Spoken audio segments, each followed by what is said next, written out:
Hello there, it's me, Sari, here again, and today I'm here to give you sort of a halfway through tutorial of how to make an upright Z-fold card.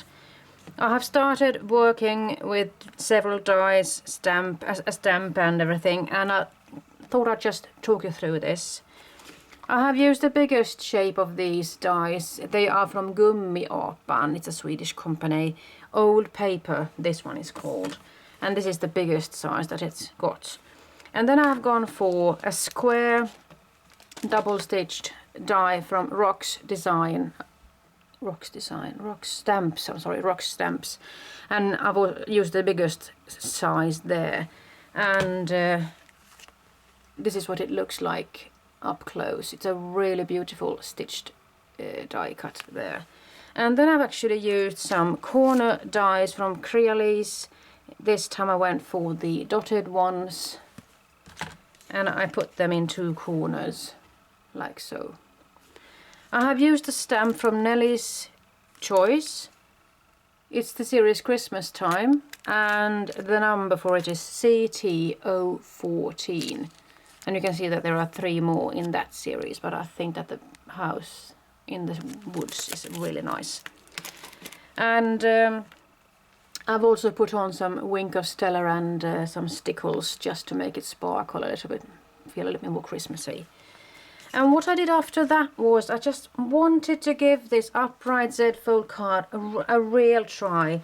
So I felt like using a snowflake border on top. And I thought that, what if I were to be able to use this and sort of cut out a flap out of it and put it at the back. Or what I actually forgot to tell you was that I did die cut this shape twice, and I glued it down with some glue, so I'm thinking that it's going to be sticking there really nicely. So it's not easy for the novice here, but there is a pocket here, so to speak. It's going to be a rather tight fit, but I hope that I'll be able to squeeze this one in there. And in this case it's really nice to have it tight so it will stay closed. And well, I'm hoping it's going to work anyway, so bear with me. I have prepared a little bit of tape on the back side here, and I've just tried to make it work with, and I should tell you, this is a piece of paper. I think it's 6.5 inches by 13 inches.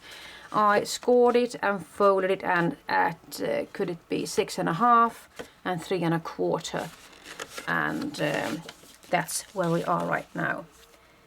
And I'm sort of in the mood of giving this die cut piece of paper a real good space around it, so that's why I'm going for a big sized card like this. And you know, I just came to think about that I forgot to tell you a little bit about the inside here. I did cut the square with a Rox Stamps design die, and it becomes a complete square. But what I found out recently was that having those double stitched shape dies from CreaLies really can take your die cuts up to the next level, because it's going to cut out a circle with a stitch, but it's also going to leave a stitch mark on the negative piece, and this will actually help you make really nice and beautiful cards. And you see, now I actually managed to put it in there. So you can see that it's going to have stitches on both sides, and it's a really nice feature for that card. It's going to give it a more complete look. And I did also cut a bit of funky foam or fun foam to size with that circle shape cut out of it as well, just to give it some definition and height, because I don't like cards that are too flat. So now we have come this far, and you can see that this is the way it's going to be right now. It's not going to stand on its own. It's going to just fold backwards. I mean, this one could actually stand by itself, it seems like, but it's better to actually take the complete step and put this one here. So I'm hoping I'll be able to make it sort of straight. And this is the question really. I really ought to put it like that, I suppose. Hopefully I'll be able to fit it in that hole. It seems like I'll actually be able to do that. So I'm thinking that I didn't talk to you completely about this one. I have used the Pigs die from Tim Holtz and Sizzix, Snow Flurries it's called. And I just put this one at the end of the paper, and then I decided on how deep it needed to be. So I'm thinking that somewhat like this.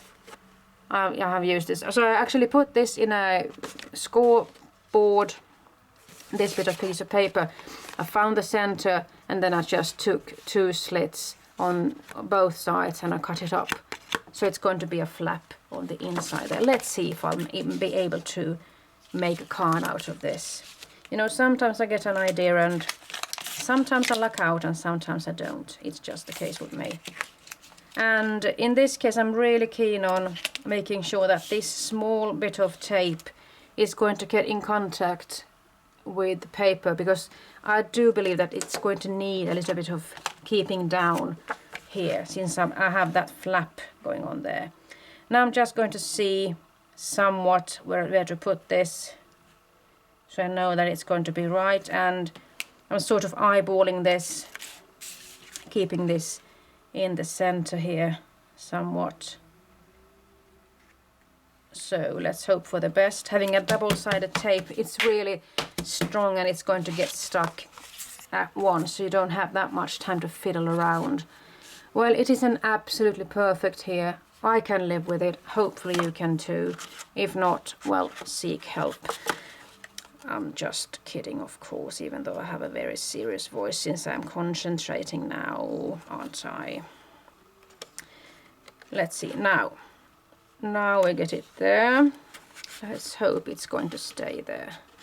Because I was thinking that this could be a really smart way to just have it sort of, perhaps not one layer, but not too many layers.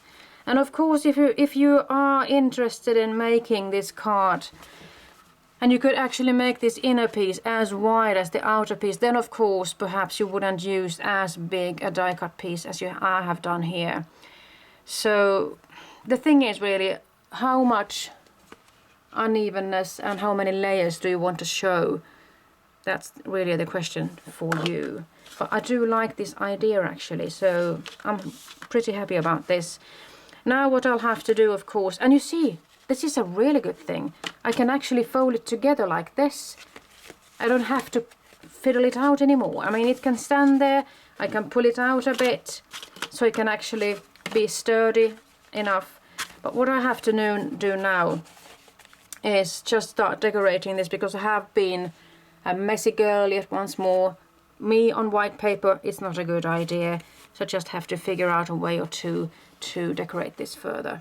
So here's my tip for you when it comes to those upright Z fold cards. I really do like this fold. So hopefully you can make something similar. And please link to me, let me know what you have done, because I'm so keen on knowing what you have learned. Okay, bye-bye.